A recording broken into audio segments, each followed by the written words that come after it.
In the previous video, I showed you how to work feather and fan from the knit side of the fabric, but in the Sonic Boom cowl, there are some rounds where you need to work it from the purl side of the fabric, and I thought you might want to see how to do that. Here I'm coming off the apex of a crest, and so I've alternated purls and yarn overs. I just wanted to quickly remind you that yarn overs are typically wrapped this way, not this way. So typically wrap your yarn over this way without regard to whether knits or purls are on either side of it. And there's a purl, so that finishes off my crest.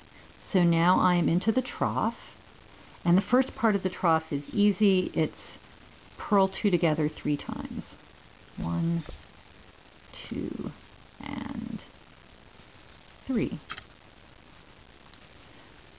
So now I am at the nadir of my trough, and I need to work a double decrease. That is, I need to turn 3 stitches into just 1 stitch.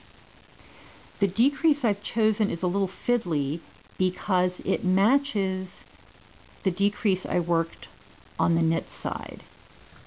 In other words, it will look the same on both sides of the fabric, which will make my fabric reversible. I start with purling 2 stitches together, then I slip the 3rd stitch knitwise, which means right needle tip into the stitch as if you plan to knit it, and then just slide the stitch off.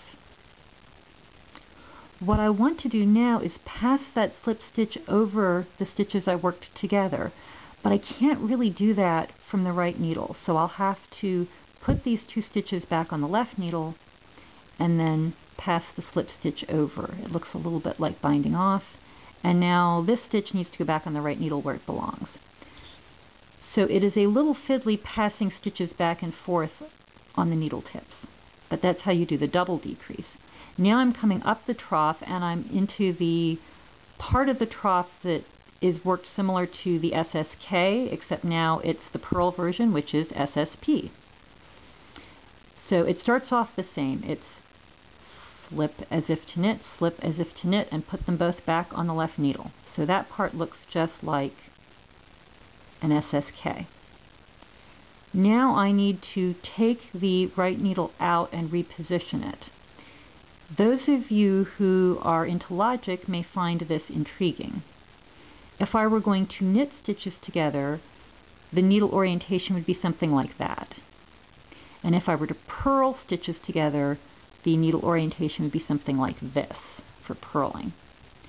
Similarly, if I am knitting stitches together through the back of the loop, the orientation is like that, which means purling stitches through the back of the loop is this funky up from behind thing. So it's up like that. And there we go. So that's purling 2 stitches together through the back of the loop. In the previous video, I mentioned something called a slip 1, knit 1, pass the slip stitch over. There is a purl equivalent, but it's not used because it looks like this. It's purl 1, slip 1 knitwise, and now you are into the same problem you had on the double decrease. You have to put them both back on the left needle and pass one over the other, and then put it back on the right needle. The third option is to set up the decrease on the previous row or round.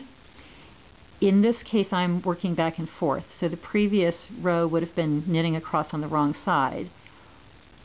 I would have created these stitches rather than wrapping my knit like so. I would have wrapped my knit contrary to the usual direction, which is this way. This is a more mindful way of working because you have to figure out which stitches to wrap the other way, but if you can do that, they're already turned and back on the left needle. So instead of flipping them around, all you have to do is come up from behind and purl them together through the back of the loop. They're already set up. And then that's the end of the trough, so we're back into a crest, so it's going to be purls and yarn overs to complete the crest. And that is how you work feather and fan from the purl side of the fabric.